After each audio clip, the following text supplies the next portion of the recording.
Hey, what's up everybody? Worst here. Today we're going over the guntubers APC 9. Swiss-made true personal defense weapon that is mainly targeted towards law enforcement agencies and government agencies that are allowed to have the giggle switch. And this one, it has the giggle switch. I've shot it a little bit. It's quite fun. It's so much fun that I really hate the NFA. I gotta get an empty mag somehow to do the 1R1, so there's really no easy way to do that. I mean, so we're going to do a bill drill with this semi-automatic PDW. It just has a really fast semi-automatic. One would say full semi-automatic.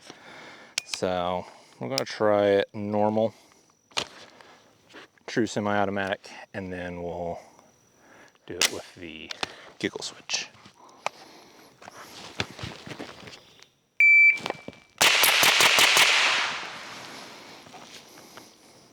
Okay, first shot was at 105, and then 2 seconds exact for everything else. Now we're going to try it full semi-automatic. So we'll try to get 6 rounds. It helps to know the safety of your weapon.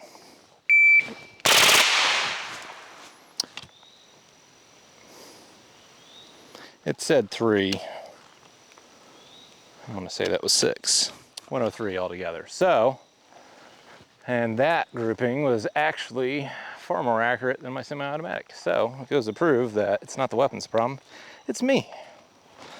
But yeah, that oof, I do that all day. So far, the worst thing about this weapon system is reloading the mags and paying for it. So this one is not for any scientific purpose, not for any training, just something I wanted to do ever since I was a little kid.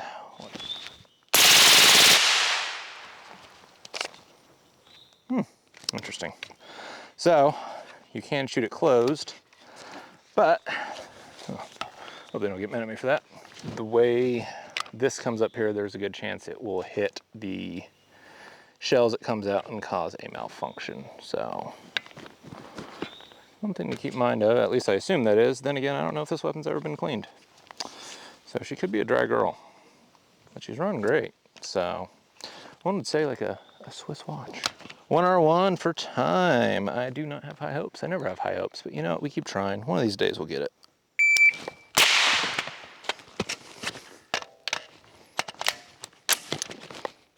And it is what it is.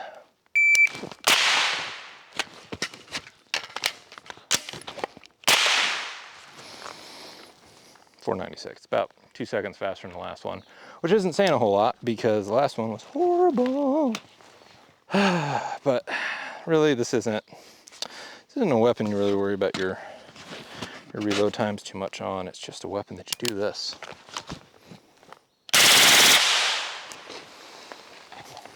But I hear you asking, you know, tactical, why are you showing us this? It's not like any of us can actually buy this. Well, no, but I do think it's good to know what's current and what's out there, and you know, to answer the real questions like, can I cut a rotten log in half with this that's precariously paced up at a damaged target?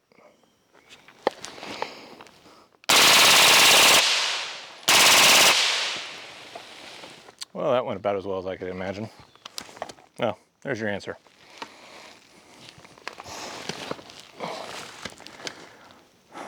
All right, and then the next question is it hearing safe? 115 grain, federal, just kind of your standard target ammo. Let's see. It is not hearing safe. Hey, see there on the toilet. Wishing you didn't eat that. Told you not to. It's okay. If you could get down there in the comments, give me a like, it really helps. Let me know what you guys think about B&T's APC 9 and how awesome it is. Also, let me know, what do you think about the NFA and why it's complete crap? All right, so what do I think about it? Well, first of all, let's go over the gun a little bit. So this one is chambered in your normal 9mm, which makes it a very controllable system. They come in everything from 9mm, 40, 45, 10mm APC. They even have rifle calibers. your 5.56, your 300 blackout, and even one 308, which shooting 308 out of this, I don't know if it's the same length, but that would be, well, I want one. Anyway, this is basically how it comes to most agencies. I know, I think one of the biggest, most telling purchases of an agency was SOC purchased a couple of these to be PDW weapons. They may have, you know, some slight differences in them, but basically it's the same gun. It comes with their own little suppressor, just a normal tri-lug. Slides on and off, no problem. One interesting thing is the Aimpoint Micro, the T1, that's what it ships with. So, I mean, it's a bargain at that point. I don't care how much they charge for it. They threw an Aimpoint on it.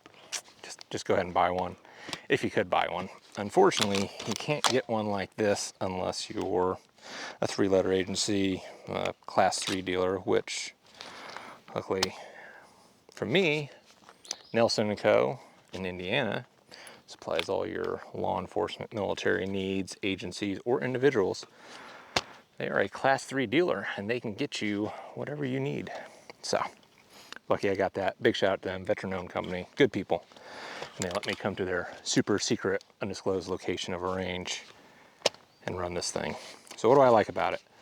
Well, I don't have, honestly, a whole lot to compare it against. I've shot an MP5 a couple of times, you know, the one that we all know from video games and movies in the 80s.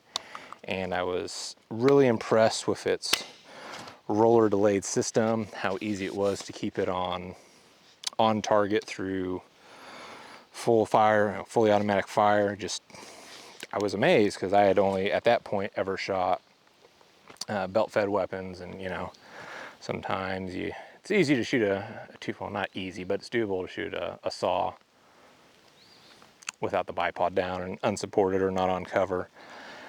Tried it a couple times with the 240, and I'm just glad there weren't airplanes flying around.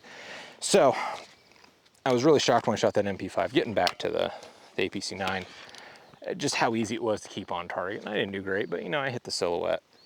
With this thing, my first rip, I just did it into some grass, and I was like, oh, okay.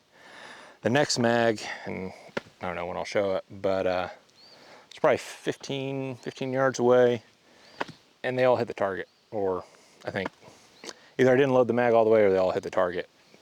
And I was just like, okay, that's impressive for somebody who has minimal training on this type of system. So it's pretty compact. I mean, you take off the suppressor, fold the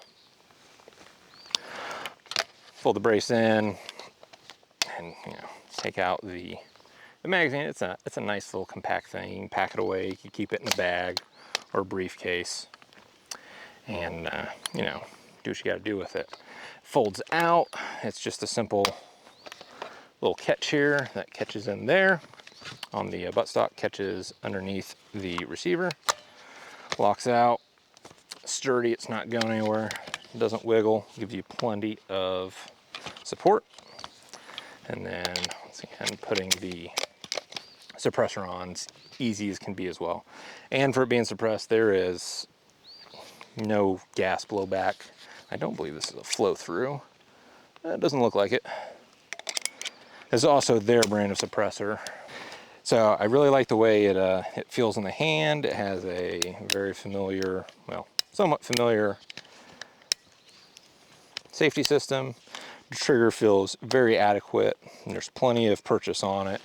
You can get in, you're not worried about where you're aiming or that you're not going to hit what you're trying to hit. And you have 30 rounds to put somebody down or something down if that's the situation. So I really like that. Now, a couple things that I don't like about it, and nearly all of them have to do with the magazine and things related to that. So the magazine, it's some polymer. I'm assuming they make their own magazines. It's not as refined as other magazines, which is kind of a disappointment because I mean, this is Swiss made. It's, you know, I was joking earlier, it's like a Swiss timepiece or a Swiss sewing machine, because it just puts the bullets right where you want them to, and it runs great. The mags. So I'm okay with polymer. I mean, I know it's where everything's going now, but the lip of them is very sharp. And so you know how usually you load like a Glock mag or most mags, you kind of push down and into the mag to make sure it's seated. Well, if you push into the mag on this plastic here is actually very sharp, and I've cut up my thumb a lot. And if you're like, okay, well, maybe you're just supposed to put them down top, did that too. If you push down on the top, there's still sharp stuff that hits you. So it's just kind of uncomfortable to load the mags. You can put gloves on, but I load faster without gloves, just more dexterity. And then the other problem with the magazines is because this one has the giggle switch, you're spending like 95% of your time reloading mags and only 5% of your time shooting. Now that 5% time you're shooting, smile on your face every day. But that is a downside. You are going to be reloading mags a lot. And then my other problem, not really a problem, but more gripe, complain, is I was really hoping this would have an HK slap. But as it's not made by HK, can't have a slap apparently. The actuation to drop the bolt is very sticky, and I was putting a lot of pressure down. I'll put it here.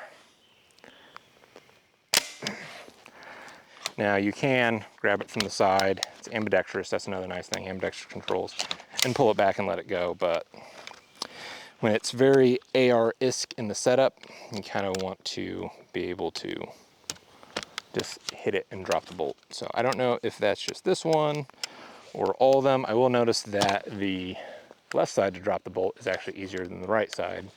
Would I get one?